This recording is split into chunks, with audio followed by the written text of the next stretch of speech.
මේ ක්‍රිකට් එක වැටෙන්න දෙන්න බෑ. මේ ක්‍රිකට් එක නැති වෙන්න දෙන්න බෑ. විනාශ වෙන්න දෙන්න බෑ. එහෙම වෙනවනම් මගේ යුතුයකමක් මම ඒක කියන එක. මං ඒ දේක නව රෙක්සෝනා sports defence 72 hours order protection සමගින් පිරිමින් සඳහාමයි. Sri Lanka Cricket has confirmed that Dasun Shanaka will continue as captain until the end of the upcoming World Cup. The announcement was made by the new National Selection Committee during a media briefing today. Selection Committee Chairman Pramodya Wickramasinghe addressed the media on the decision. Coach Sanath Jayasuriya අපි ගෙන්නලා සාකච්ඡාවක් පැවැත්තුවා. පවත්වලා සාමාන්‍යයෙන් අපි තීරණය කරා මොකද කලින් හිටපු තීරණ කමිටුව කණ්ඩායමක් තෝරලා තිබ්බා 25ක ඒක ගම තමයි සාකච්ඡා කරේ අපි සනත් ජයසූරියත් එක්ක ඊට පස්සේ කතා කළා අපි තීරණය කරා ඒ 25මත් එක්කම අනවුන්ස් කරන්න ලෝකුසානි දක්වා ස්කොඩ් එකක් විදියට. එතකොට ඉදිරියට පාකිස්තාන සංචාරය සහ එංගලන්ත සංචාරය ලෝකුසලානි. එතකොට මේ 25න් තමයි තෝරන් තේරුම් කරන්න ලබන්නේ. ඒ වගේම කණ්ඩායමේ ලෝකුසලානි දක්වා දසුන් ශානක අපි තීරණය කරා නායකත්වය දරන්න ගබ්සන ජයසූරියත් එක්ක සාකච්ඡා කළා. ඒක මත තමයි අපි තීරණය කරේ දසුන් ශානකව ලෝකුසන් දක්වා කණ්ඩායමේ නායකත්වයට පත් කරන්න. ස්කොඩ් එකත් මම ඇනවුන්ස් කරන්නම්. දසුන් ශානක තමයි නායකත්වය. ඒ වගේම පැතුම් නිසංක, කුසල් මෙන්ඩිස්, කමිල් මිෂාර, කුසල් ජනිත් පෙරරා, ධනංජය සිල්ලා, නිරෝෂන් දික්කල්ල, ජනිත් ලියනගේ, චරිත අසලංක, දසුන් ශානක, කමින්දු මෙන්ඩිස්, පවන් රත්නායක, සාහන ආරච්චිගේ, වනිදු හසරංග, දුනිත් වෙල්ලාලගේ, මිලාන් රත්නායක, නුවන් තුෂාර, ඉෂාන් මාලිංග, දුෂ්මන්ත චමීර, ප්‍රමෝද් මදුෂාන්, මතීෂ පතිරණ, දිල්ෂාන් මදුශංක, එගේ මහේෂ් තීක්ෂණ, දුෂාන් හේමන්ත, වියස් විජේකාන්ත වියස්කාන්, ට්‍රවින් මැති. ඔය 25 තමයි ඉදිරි ලෝකුසලානි දක්වා අපි තීරීම් කරනු ලබන්නේ.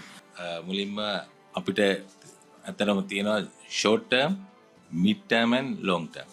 ඔය තුන තමයි තියෙන්නේ. short term අතරම අපිට තියෙන්නේ ලෝකුසලානය සහ women's ලෝකුසලානයත් එනවා. ඕක තමයි එකකින් ඉස්සෙල්ලම එන්නේ men's ලෝකුසලානය T20 ලෝකුසලානය.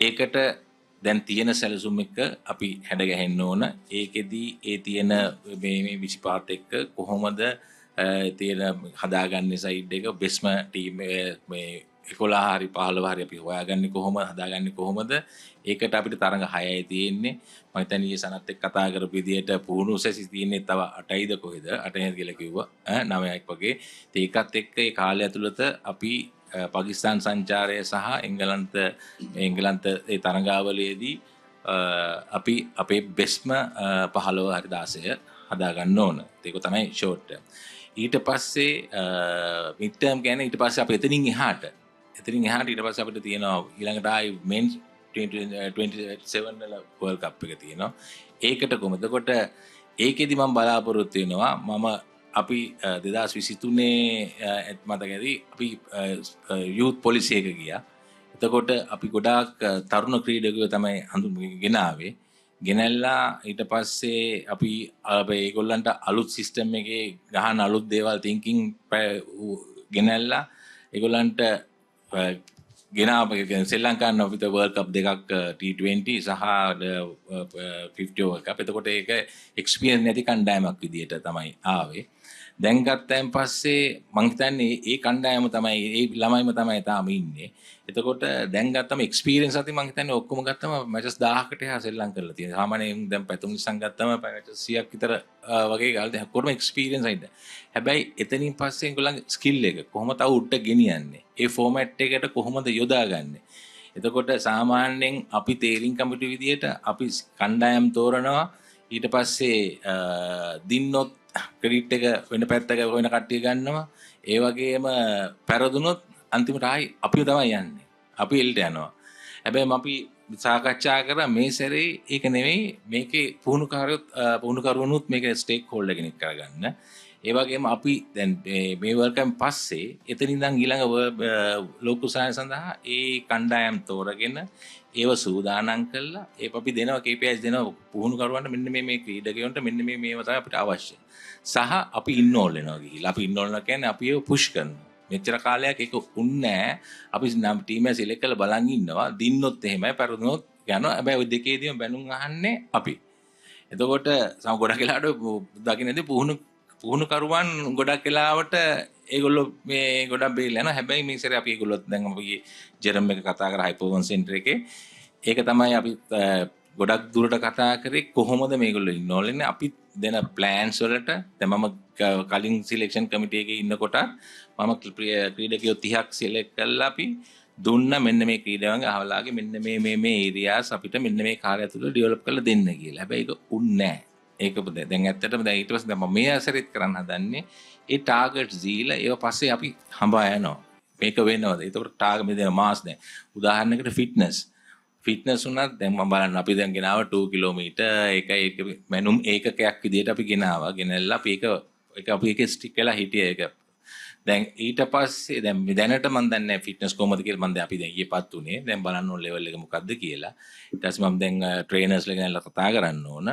නමුත් මේ සැරේ මම ටාගට් එක දෙනවා. මට මාස 4ෙන් මේ ක්‍රීඩකයෝ වෙන්න මේ ලෙවල්ස් වලට මට ගෙනල්ලා ඕන. එහෙම ගෙනාවේ නැත්නම් ඒ ට්‍රේනර් වක් කියන්න ඕන. ඒක මම දැන් මම ශ්‍රී ලංකාවේ ප්‍රෙසිඩන්ට් එකත් කතා කරා. අනිවාර්යයෙන්ම ඒ වගකීම ගන්න ඕනේ ඒගොල්ලෝ එතනදී. එහෙම ගත්තේ නැත්නම් මොකද මේ ක්‍රීඩකයන් පනිෂ් කරන්නේ නැතුව ඉතින් ඒගොල්ලන්ගේ කතාවේ ක්‍රීඩකය පුෂ් කිරීම එතෙන්ට. එතකොට ඒ වගේම තමයි අනිත් පුහුණු කරුවනුත් ඒ ක්‍රීඩකයාගේ දැන් කිව්ව බැටිම් පිටිකරුවෙක් නම් එයාගේ ස්ට්‍රයික් රේට් එක දැන් 120 නම් 140ට ගෙනියන්න ඕන නම් ඒක පුහුණු කර හයි පර්ෆෝමන්ස් සෙන්ටර් එක හයි පුහුණු කරුවන් එකතු වෙලා එතෙන්ට ඒ ළමයා හදන්න ඕන. ඒකේ විදිය තියෙන්නේ මොකද ඒගොල්ලෝ ලෙවල් 1 2 3 ඔක්කොම කරලා ඒකට පුහුණු වෙලා තියෙන්නේ. ඒක වෙන්න ඕනේ. ඒක වෙන්නේ නැත්නම් ඒගොල්ලෝ ඒක ආන්සර් කරන්න ඕන. ඉතින් ඒක අපි ඒ කාලා දීලා දැන් 27 වර්ල්ඩ් කප් එක නම් එතෙන්ට අපි හදන්නේ එතෙන්ට ගෙනියන්නේ කොහොමද? එතකොට එතෙන්ට යන තරංගාවලි කොහොමද සැකසෙන්නේ? එතකොට ඒවත් එක්ක මේගොල්ලෝ ටෙස්ට් කරන්නේ කොහොමද? එතකොට ඒ ටීම් හැදෙන්නේ කොහොමද? ඒ වගේ එකක් තමයි කරන්නේ. ඒ වගේම ලොන්ග් ටර්ම් ගත්තම දැන් අපි කාටවත් තේරෙනවා ගොඩාක් තියෙන මේ වගේ ලැබ්ස් ගොඩක් වෙලා තියෙනවා. එතකොට අපි දැන් හැමතිස්සෙම මේවා හදන්නේ හයි පර්ෆෝමන්ස් ක්ලබ් එකේ ගහලා ක්ලබ් එකකින් අපි සිලෙක්ට් කරන ප්ලේයර්ව ඊට පස්සේ හයි පර්ෆෝමන්ස් එකට එනවා. හයි පර්ෆෝමන්ස් එකට ආවම ඔතෙන්දි තමයි ගොඩක් වෙනස් කරන්නේ. ඔය එතනින් තමයි ගොඩාක් වෙලාවට ප්ලේයර් නැති වෙන්නේ. මොකද හොඳ ප්ලේයර් කෙනෙක් එනවා CAව ගහලා ඔක්කොම කරලා අපිට දකින්නවා අපි ගේනවා ගෙනල්ලා කණ්ඩායමට එකතු කරනවා ආපු ගම රන්ස් ගහනවා හයි පර්ෆෝමන්ස් එකට යනවා. ඊට පස්සේ පොඩි ඇඩ්ජස්ට්මන්ට් කරා සමහරලාට ඒ වයින් මේ වෙනවා. ඒකින්ද අපි ලොන්ග් ටර්ම් විදියට ප්ලෑන් එකක් ගන්නවා ස්කෝල් අන්ඩර් 19 ලංකාවේ මේක මම දැන් මේ සභාපතිතුමාගෙන් එක්සෝ එකේ මගේ අවසරය ගන්න ඕන මේක ක්‍රියාත්මක කරන්න අන්ඩර් 19 එකෙන් අපි ස්කෝලෙන් අවුට් වෙන ලංකාවේ ඉන්න හොඳම ළමයි 45ක් හරි ඒ වගේ ගාණක් අපි අරගෙන අවුරුද්දක් යයි මොකද ස්කෝලෙන් අවුට් වුණාම මේ ප්ලේයර් යන්නේ under 23 ගන්න. ඒකට අපි under 23 එකේ ක්ලබ් එකේ under 23, 22, 21, 20 ඔක්කොම ස්කෝලෙන් අවුට් වෙච්ච ළමයි තමයි ක්‍රීඩා කරන්නේ. එතකොට අර under 19 ළමයට අවස්ථාව අඩුයි ගොඩක. ඒකින්ද අපි මේ හොඳම 45ක් අවුරුද්දකට කැම්ප් කරලා මේ ළමයට ඉංග්ලිෂ්, IT, ඊට පස්සේ personality building, ඊට පස්සේ discipline, ඊට අමතරව ක්‍රිකට් ලෝ එක මොකද්ද? ඊට පස්සේ ක්‍රිකට් කෝචින් level 0 level 1 මූලික කෝචින් මේ එක දීලා ඊට පස්සේ ස්පෝර්ට්ස් මෙඩිසින් යුනිට් එක කරා එයාගේ ස්ට්‍රක්චර් එක කොහොමද වීක් කොහෙද මොනවාද මෙඩිසින් නේ මොනවාද විටමින් නැද්ද ඒ ඔක්කොම හදලා සාමාන්‍ය මම උදාහරණයක් කියන්නම් අපේ ශ්‍රී ලංකාව කරනකොට ගොඩක් ෆ්ලැට් ෆුටඩ් තියෙන්නේ දැන් ඒක හැදෙන්නේ නැෂනල් කණ්ඩායමට ජාතික කණ්ඩායමට ආවම තමයි ඔක හදන්නේ කරෙක් කරන්නේ ඔක ආච් එක දාලා ඔය මේවා හදන්නේ හැදුවෙන් පස්සේ දැන් ෆාස්ට් බෝලර් කෙනෙක් නම් ඔක මම වෙලා තියෙනවා දැන් මම ෆ්ලැට් ෆුටඩ් ඔක ඒක හදපු ගම ඔක සමහරලාට රිදම් යන්න පුළුවන් ඒ එතකොට වේස්ට් වෙන ප්ලේයර් එක. හැබැයි අපි ස්කෝලින් වෙනකොට ඒ පොඩි කාලේ මම මේ වගේ ඒවා කරෙක් කරගෙන ඊට පස්සේ ෆිට්නස් කියන එකත් මේ ළමයි පුරුදු කළා ෆිට්නස් වලට ඒ හැම දෙයක්ම හදාගෙන ඒකම ඒ ළමයා වෙන තව ක්‍රිකට් නැත්තම් මොකද අවුරුදු 19. එතකොට අපි ඒ ළමයාත් එක්ක කියන්නේ ටැලන්ට් එකත් එක්ක අපි සූදානම් කරන ගමන් එයා වෙන පැත්තක කියන්නේ මැනේජ්මන්ට් මොකක් හරි ඒ වගේ එකකට පුහුණු කරන ගමන් ගෙනල්ලා අවුරුද්දක් අපි ඒ ටික හදලා අපි ඊට පස්සේ ස්කිල් එකේ බේසික්ස් ටික එයාගේ ක්‍රිකට් බේසික්ස් ඔය තියෙන මොනවාද මේ තියෙන බේසික්ස් මේවා ටික හදලා මොනවාද හරියට කරෙක්ට් කරලා එයාව ක්ලබ් එකට දාලා එතකොට ක්ලබ් එක හරහා perform කරවලා මොකද එතකොට අනිවාර්යෙන් මෙයා fast track වෙනවා මෙයා knowledgeable මොකද ඊට පස්සේ දැන් කියන අලුතින් softwares තියෙන හොක්කයි ඔක්කොම මෙයාට ඒව උගන්වනවා ගේම් එකක් කොහොමද plan කරන්නේ Taman තනියම කොහොමද lab එකකින් ඒක කරන්න විදිය එතකොට මෙයා ඔක use කරන club එකේ දැන් ඔය clubs වල ගොඩක් ලාට player කරන්නේ නැහැ coach කරලා දුන්නොත් නිසා මෙයා තනියම මෙයාගේ game එක plan කරන විදිහට උගන්වලා අපි එතනින් සිස්ටම් එකේ ගේන තමයි බලාපොරොත්තු වෙන්නේ. එතකොට හැම අවුරුද්දෙම 45ක් හරි එම ගානක් එක කතා කරන්න ඕන සහපත්තුමත් එක්ක මේ ඒක ප්ලෑන් කරලා ක්ලබ් සිස්ටම්. එතකොට ඔටෝමැටික් සිස්ටම් එක කියන්නේ ක්‍රිකට් එකත් උඩ යනවා. හොඳ ප්ලේයර්ස් ටිකක් එඩියුකේටඩ් හොඳ ප්ලේයර්ස් ටිකක් එනවා සිස්ටම් එකට. ඒගොල්ලෝ ෆාස්ට් ට්‍රැක් කියලා මෙතෙන් දෙනවා. මෙතෙන් තාම හයි පර්ෆෝමන්ස් එකට ආවම කරන්න තියෙන පොඩි ටියුන් අප්ස්. එතකොට මේ තියෙන ප්‍රශ්නෙට ගොඩක් විසඳෙනවා. හැබැයි ඉතින් ඒකට උත්තර එනකොට අවුරුදු 5ක් විතර යනවා. මොකද අවුරුදු 5ක් යනකොට මේ ඔක්කොම 45 මේ හැම අවුරුද්දෙම පම්ප් වෙලා හොඳ ක්‍රිකටර්ස් ටිකක් බිහි වෙනවා. මම හිතන්නේ ඒක තමයි long term ඉතින් ඔකට තව ගොඩක් ඒවා ඇඩ් වෙන්න ඕන. අනිත් ක්‍රිකට් බානිත් අපේ ඉන්න මේ ලෙජන්ඩ්ස් ලගේ අයිඩියාස් උත් ඇවිල්ලා මේක තව මේව කළා. ඒක කරන එක long term. ඉතින් ඔය තුන තමයි කරන්න තියෙන්නේ. ඉතින් ඒක අපි දැන් ඉදිරියේදී දැන් තව තියෙනවා දැන් තව හයි පර්ෆෝමන්ස් එකත් එක්ක සාකච්ඡා කරලා ඒ වගේම අපේ මේ එක්ස්කෝ එකේ අප්‍රූවල් අරගෙන ඉදිරියට ඒ ටික කරන්න තමයි බලාපොරොත්තු වෙන්නේ.